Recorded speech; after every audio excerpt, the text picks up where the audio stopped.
Hey everybody, what is going on? I hope you guys are all doing well, and welcome to another tutorial video. In this video, I'm going to be explaining to you guys how you can add sub pages to your pages on Squarespace.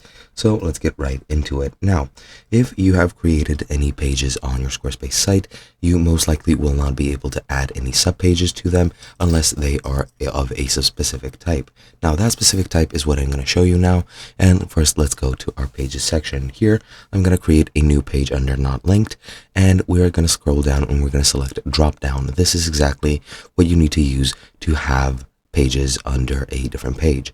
Now, if I click drop down, as you can see, it's called new drop down. I'll just name it test.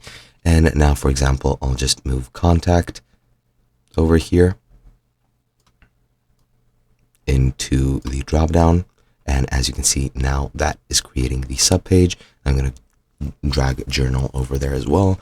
And now if I bring test over to main navigation, as you'll see, I have a drop down menu of sub pages. Now, if I did the same with, for example, our story and home, it's not gonna mix well. As you can see, it doesn't need to be of a drop down type to actually be, able to be accessed. But yeah, that is basically all you need to do. It is as easy as that.